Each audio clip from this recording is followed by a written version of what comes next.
Bon, il faut s'imaginer un instant, devoir scruter l'immensité de l'espace pour trouver la solution à l'un des problèmes humains les plus intimes, en fait. Ouais, c'est un contraste assez saisissant. Complètement. Et microscopique aussi. Parce qu'aujourd'hui, notre exploration plonge au cœur d'une révolution médicale qui est détaillée dans un article fascinant de la BBC.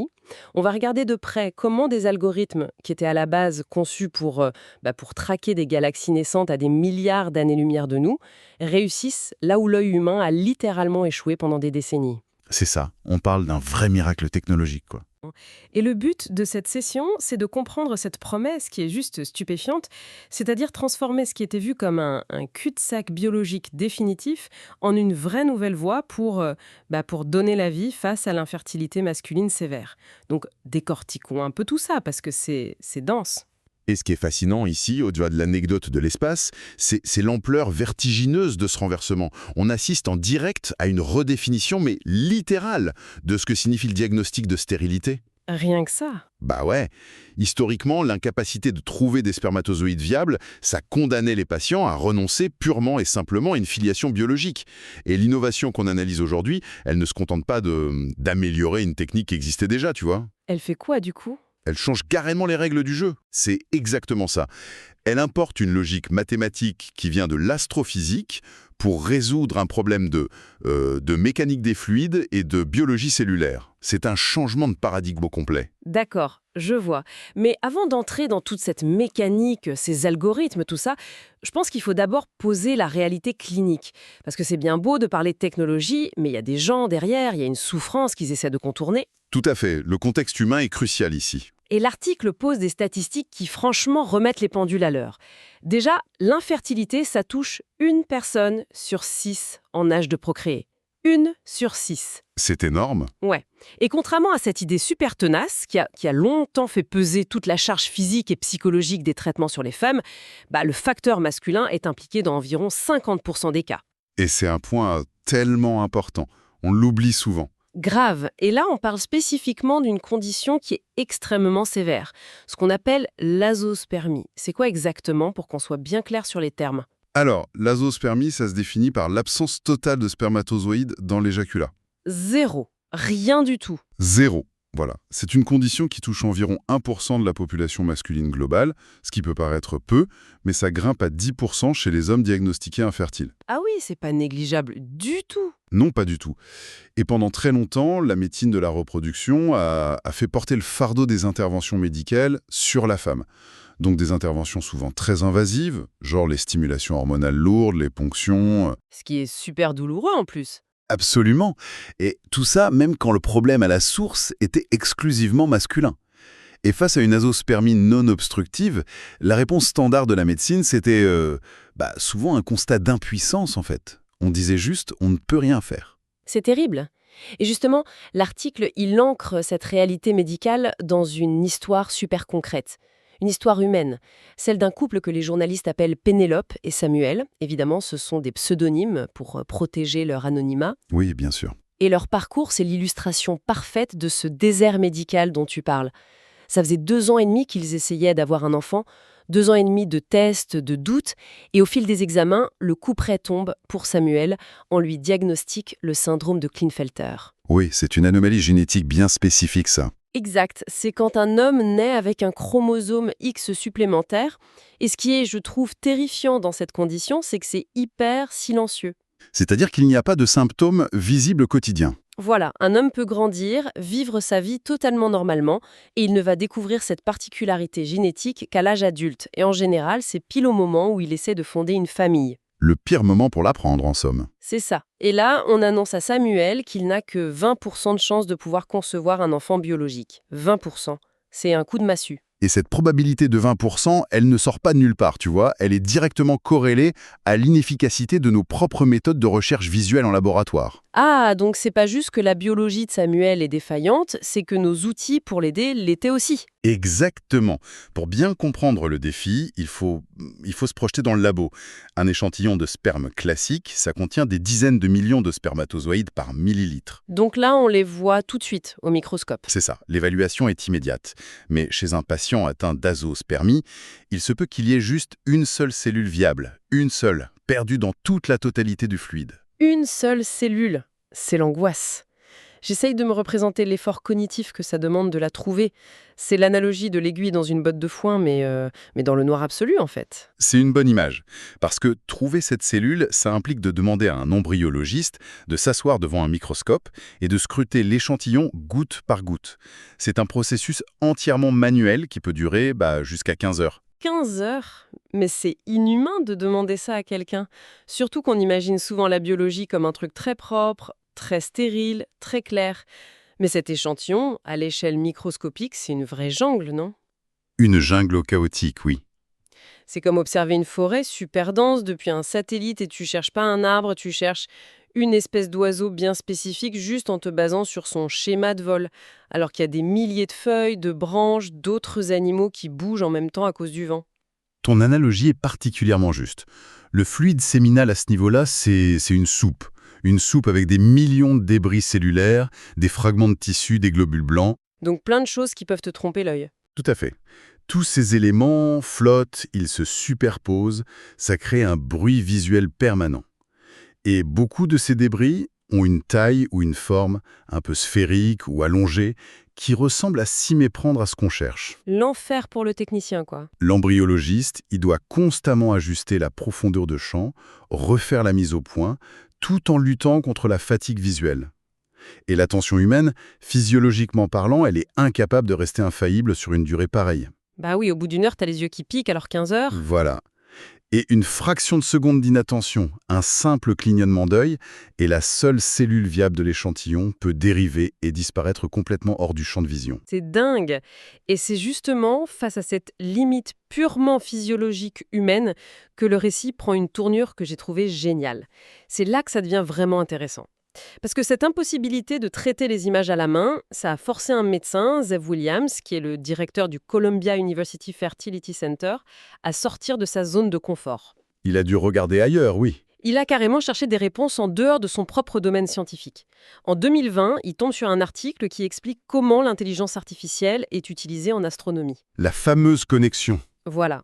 Il réalise que les astronomes, ceux qui bossent avec des trucs comme le télescope spatial James Webb, ils sont confrontés exactement au même problème de surcharge visuelle que lui avec ses microscopes. C'est fascinant parce que le problème partagé, au fond, c'est le traitement d'un signal qui est complètement noyé dans le bruit. C'est ça. Les astronomes, ils reçoivent des pétaoctets de données photographiques, des quantités astronomiques, sans mauvais jeu de mots. Ah, elle est bonne celle-là. Chercher une nouvelle étoile ou une galaxie lointaine dans un ciel nocturne qui est saturé d'astéroïdes, de poussière cosmique, de rayonnements parasites, c'est rigoureusement impossible à l'œil nu. Même avec beaucoup de café, quoi. Exactement. Ils ont donc entraîné des algorithmes d'apprentissage automatique, non pas à voir une étoile au sens strict, mais à détecter des anomalies mathématiques. Des anomalies mathématiques, c'est-à-dire? L'algorithme, il analyse les contrastes, les trajectoires, les géométries qui viennent briser le schéma aléatoire du bruit de fond de l'espace. Ah, je vois. Il cherche l'irrégularité dans le chaos. C'est exactement le principe. Et la vraie fulgurance de Williams, le coup de génie, c'est d'avoir regardé ces images spatiales hyper complexes et d'y avoir vu une boîte de pétri. Le parallèle visuel est frappant quand on y pense. Grave. L'espace immense, le fond sombre, les millions de parasites visuels, c'est exactement le même problème de détection d'anomalies. Mais du coup, comment on fait le pont technique? Parce qu'on ne peut pas juste prendre un câble et brancher un télescope spatial sur un échantillon de sperme dans un labo. C'est là que l'ingénierie entre en jeu. Il a fallu créer toute une infrastructure physique pour que cette intelligence artificielle puisse, entre guillemets, regarder la biologie. C'est ce qu'ils appellent le système STAR, c'est ça? Pour Sperm Track and Recovery. Et dans l'article, ils expliquent qu'ils ont dû complètement abandonner la lame de verre classique qu'on voit dans tous les labos pour utiliser des puces microfluidiques. Pourquoi ce changement? Alors, l'abandon de la lame de verre, c'était pas un caprice, c'était une nécessité absolue pour l'algorithme. Sur une lame traditionnelle, le liquide séminal, il forme une sorte de flaque en 3 dimensions. Une goutte écrasée, en gros. Voilà. Et le problème, c'est que les cellules se chevauchent. elles s'empilent les unes sur les autres, ce qui crée des angles morts pour la caméra ou l'observateur. La microfluidique, elle résout ce problème géométrique. Comment ça marche une puce microfluidique concrètement? On lui utilise de minuscules puces, souvent en verre ou en polymère, qui sont gravées avec des canaux extrêmement fins dont le diamètre est à peu près de l'ordre d'un cheveu humain. Ok, c'est minuscule. Très minuscule. Et au lieu d'avoir un amas chaotique de fluide, le système contraint le liquide à s'écouler de manière strictement linéaire à l'intérieur de ces canaux. Le chaos tridimensionnel est forcé de s'organiser en une véritable file indienne microscopique. Une file indienne de cellules. C'est brillant. Et du coup, cette mise en file indienne, ça permet au système optique de capturer l'échantillon sans aucun angle mort, et ce, à un rythme franchement ahurissant de 300 images par seconde. C'est énorme. Et là, je dois faire l'avocat du diable 2 secondes. Parce que à 300 images par seconde, ça veut dire que le fluide s'écoule à une vitesse phénoménale. C'est un flux très rapide, oui. Bon. Et si l'IA détecte une cellule viable dans ce flux, elle doit l'isoler en quelques millisecondes. Sauf qu'une cellule reproductrice, c'est super fragile par nature. Très fragile. Comment une extraction mécanique, aussi rapide, aussi violente, comment ça ne détruit pas l'ADN de la cellule qu'ils essayent justement de sauver? C'est une excellente question et cette préoccupation concernant le stress mécanique, elle est centrale en biologie de la reproduction. L'explication, elle se trouve dans la dynamique des fluides. C'est-à-dire? Le tri, l'isolation de la cellule, ça ne se fait pas du tout avec des micropinces ou des valves physiques qui viendraient écraser ou heurter la cellule. La puce microfluidique, elle utilise ce qu'on appelle un flux laminaire. Un flux laminaire. Tu m'as perdu, là. En gros, les couches de fluide glissent les unes sur les autres de manière très parallèle, sans jamais se mélanger, sans turbulence. D'accord. Et lorsque l'algorithme repère la morphologie d'un spermatozoïde, parmi ces 300 images par seconde, il envoie un signal électronique très rapide. Ce signal modifie instantanément, mais tout en douceur, la pression d'un autre fluide situé sur le côté. Ah, donc c'est un autre liquide qui pousse la cellule. C'est ça, ça crée une légère déviation du courant principal. C'est un peu comme un aiguillage fluide en fait. Comme si on détournait le courant d'une rivière sans même toucher au petit bateau qui navigue dessus. C'est la métaphore parfaite. Le bateau n'est pas brusqué, la cellule est simplement portée par le flux vers un canal de récupération distinct.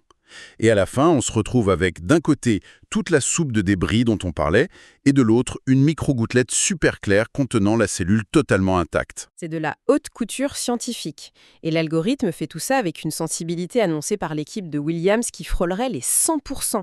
Le système STAR trouverait carrément 40 fois plus de spermatozoïdes que la meilleure recherche manuelle humaine au monde. Si l'on relie cela au contexte global, c'est révolutionnaire.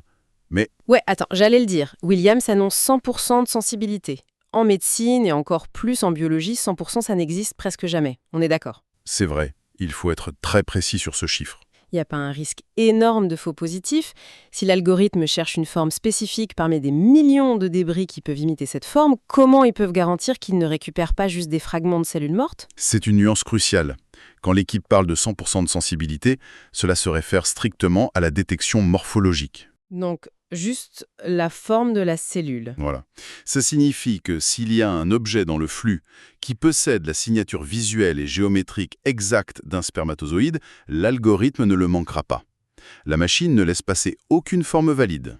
Ok, à l'œil absolu. Exact. Cependant, ça ne signifie absolument pas que la cellule isolée est biologiquement viable à 100% ou que son ADN à l'intérieur est intact. L'intelligence artificielle, elle résout le problème de l'identification et de l'isolement physique. Elle te trouve l'aiguille. Mais le potentiel de fécondation de cette aiguille, de cette cellule, reste soumis aux dures lois de la biologie humaine. L'IA ne répare pas la cellule. D'accord, je comprends mieux. Et ce qui nous ramène directement à la réalité de notre couple, Samuel et Pénélope, en novembre 2025. On avait laissé Samuel avec ce diagnostic écrasant de Klinefelter et ses maigres 20% de chance. Une situation très lourde. Et pour avoir juste une chance d'utiliser le système STAR, il a dû subir un traitement hormonal intensif pendant 9 mois. 9 mois d'injection, juste pour tenter de forcer son corps à produire quelque chose, n'importe quoi. Et ensuite, l'article décrit une espèce de course contre la montre logistique le jour J de l'intervention. La synchronicité de cette journée, elle illustre vraiment cette asymétrie physique dont nous parlions plus tôt. C'est-à-dire ? D'un côté, Samuel subit une chirurgie, une extraction testiculaire, parce que comme son éjaculat est vide, le chirurgien doit aller chercher le tissu directement à la source, dans les testicules. C'est lourd comme intervention. Et de l'autre côté, au même moment, dans un autre bloc, Pénélope subit une ponction ovarienne pour récupérer ses ovules. Pourquoi le faire exactement le même jour? C'est pas rajouter du stress au stress. Parce qu'en procréation médicalement assistée, c'est une règle d'or. Synchroniser l'obtention d'ovules frais avec du tissu testiculaire frais, ça maximise de manière exponentielle les chances de survie des cellules et de fécondation. Le frais avec le frais, d'accord. Donc, le tissu de Samuel est extrait et il est envoyé en urgence absolue au laboratoire d'andrologie de l'Université Columbia sous la supervision du docteur Eric Foreman. Faut imaginer la tension dans le labo et pour le couple. 9 mois de traitement, des années de deuil génétique, une double chirurgie le même jour, et tout repose sur un petit morceau de tissu placé dans une puce qui fait la taille d'un timbre-poste. C'est le moment de vérité. Le système STAR s'active.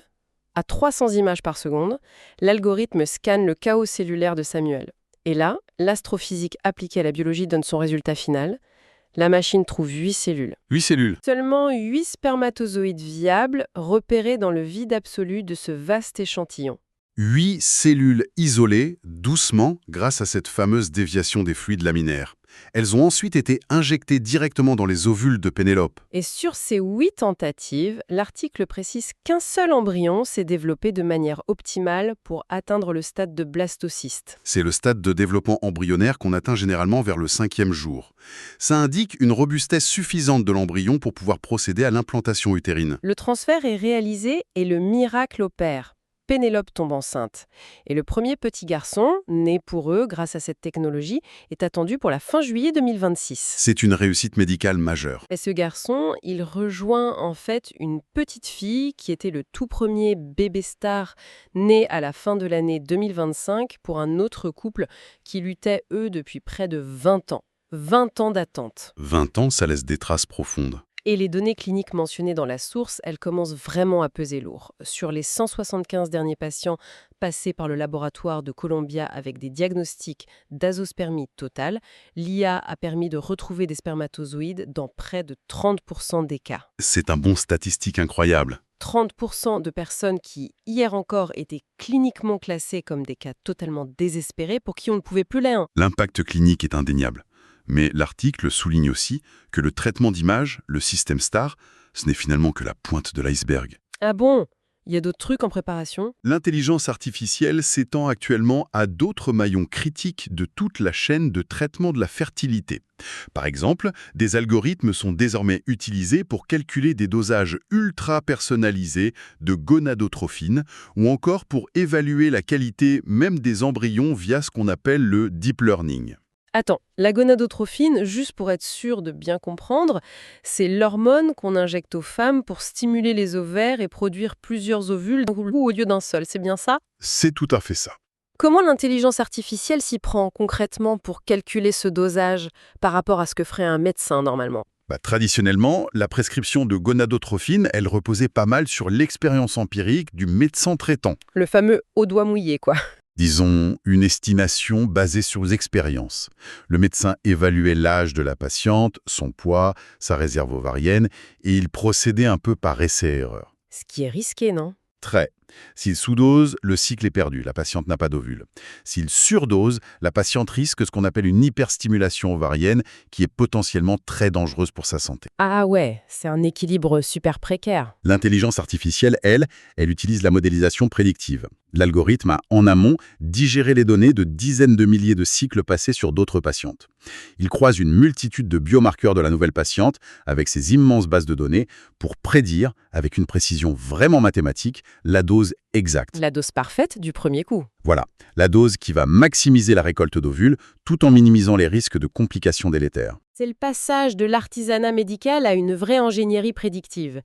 Et tu as aussi mentionné le deep learning pour la sélection des embryons. En quoi ce deep learning ou apprentissage profond, il est différent de l'algorithme de base qui repère les spermatozoïdes dont on parlait tout à l'heure? Alors, le système STAR utilise un apprentissage automatique qui est vraiment ciblé sur la détection morphologique immédiate. Une image, une forme, c'est bon. Un peu comme de la reconnaissance faciale, en somme. C'est ça. Le deep learning, ou réseau de neurones profonds qu'on utilise pour les embryons, c'est beaucoup plus complexe. Pour sélectionner le meilleur embryon, l'IA analyse des vidéos en time-lapse, donc en accéléré, du développement de plusieurs embryons sur 5 jours. Ah, donc elle regarde un film, pas juste une photo. Exactement. Elle ne regarde pas seulement à quoi l'embryon ressemble à un instant T précis, elle évalue la cinétique cellulaire. C'est-à-dire, comment ça bouge? Comment ça bouge, à quelle vitesse exacte les cellules se divisent, comment elles s'agencent les unes par rapport aux autres. L'algorithme détecte des schémas de développement qui sont totalement invisibles à l'œil humain, mais qui sont statistiquement corrélés à une normalité chromosomique. Donc ça permet de savoir si l'embryon est sain sans même le toucher. C'est tout l'intérêt. Ça permet de choisir l'embryon ayant la plus forte probabilité d'aboutir à une grossesse sans avoir besoin de faire une biopsie invasive qui pourrait le fragiliser. C'est fascinant. Mais tu sais quoi, ce taux de réussite de 30% du système STAR, ça me fait un peu peur paradoxalement. Pourquoi donc? Qui errent de clinique en clinique pendant des années, est-ce qu'on ne risque pas, avec toutes ces promesses d'IA, de leur vendre un espèce de mirage technologique, une lueur d'espoir algorithmique qu'ils vont payer au prix fort, sans aucune garantie biologique à la fin? Cela soulève une question éthique fondamentale. Et c'est d'ailleurs exactement l'avertissement qui est formulé dans l'article par Siobhan Quenby. Elle est professeure d'obstétrique à l'université de Warwick. Et elle en pense quoi, elle? Son pragmatisme médical, c'est un contrepoids vital face à tout cet enthousiasme technologique ambiant.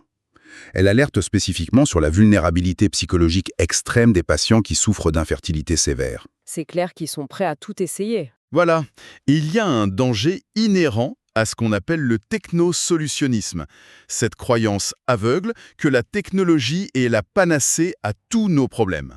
Ces outils basés sur l'IA, ils sont introduits sur le marché et dans les cliniques avant même que des essais cliniques randomisés à très grande échelle, multicentriques et indépendants aient vraiment prouvé leur reproductibilité absolue. Donc on les utilise un peu vite, quoi. C'est la ligne fine entre l'innovation médicale et l'exploitation pure et simple de l'espoir des gens. Et de plus, il y a un autre truc. On confie ici des données d'une intimité absolue, l'ADN des gens, leurs cellules reproductrices, à des modèles mathématiques. Et la professeure Quenby soulève des questions très légitimes sur la confidentialité de ces données d'entraînement. Grave. Et puis, la biologie, c'est pas du code informatique qu'on peut juste réinitialiser si ça bug. Si une microvalve qui est gérée par l'IA défaille d'un coup et qu'elle écrase ou détruit la seule et unique cellule viable d'un patient qui a fait 9 mois de traitement hormonal, qui est responsable, moralement et juridiquement parlant? C'est le flou total. Le médecin qui était dans la pièce Le créateur de la puce en polymère. ou le développeur de l'algorithme qui a codé le logiciel? Ces questions de responsabilité algorithmique, c'est le grand défi éthique et légal de la décennie à venir en médecine, c'est certain. Le succès isolé qu'on a vu à l'Université Columbia, c'est une preuve de concept qui est brillante, magnifique. Ouais, ça marche une fois. Mais la transition de la preuve de concept en laboratoire à une intégration clinique de routine sécurisée dans toutes les cliniques du monde entier, ça nécessite des garde-fous réglementaires que nous sommes encore péniblement en train de construire. Comme d'habitude, la technologie avance toujours beaucoup plus vite que l'éthique et la loi. Toujours. En tout cas, l'histoire de la fertilité masculine vient de franchir un sacré cap. Je pense que ce qu'il faut vraiment retenir de cette analyse aujourd'hui, c'est la puissance de la transversalité scientifique. Le fait que l'incapacité humaine à voir dans l'infiniment petit, elle a été compensée par la mathématique qu'on a créée pour observer l'infiniment grand. C'est poétique en un sens. Un algorithme qui a été conçu pour l'astrophysique et les étoiles permet aujourd'hui de pallier une défaillance génétique humaine. Le deuil de la parentalité biologique, pour certains couples, ce n'est plus une fatalité scellée par les seules limites de la perception de l'œil humain. Et cette transversalité, elle doit nous pousser à anticiper la prochaine étape. Laquelle ? Aujourd'hui, l'intelligence artificielle pallie notre incapacité visuelle. Elle trouve la cellule qui est cachée. Mais on reste fondamentalement dans une logique de contournement du problème. On traite le symptôme. D'accord. La véritable révolution, elle surviendra lorsque ces mêmes architectures algorithmiques cesseront de se limiter à la simple détection pour atteindre la compréhension. Oh, je vois où tu veux en venir. Imagine le moment où une IA sera capable d'analyser l'ensemble des débris d'un échantillon azospermique pour en déduire les mécanismes cellulaires exacts, les rouages biologiques qui ont causé la disparition des spermatozoïdes au départ. Pour comprendre le pourquoi, en fait. Exactement. À ce stade, on ne cherchera plus bêtement des aiguilles dans des bottes de foin. On utilisera l'IA pour traiter la racine génétique du problème et guérir la condition elle-même, plutôt que de juste sauver ce qui peut l'être. C'est le véritable horizon vers lequel pointe toute cette technologie. C'est une perspective qui donne le vertige et qui prouve bien que l'exploration scientifique, c'est un tissu continu où la solution à un mystère microscopique peut littéralement se cacher dans notre façon d'observer les étoiles. continuer à interroger le monde qui nous entoure, de l'infiniment grand à l'infiniment petit, et on se retrouve très bientôt pour une nouvelle immersion au cœur des percées qui redéfinissent notre réalité. À la prochaine.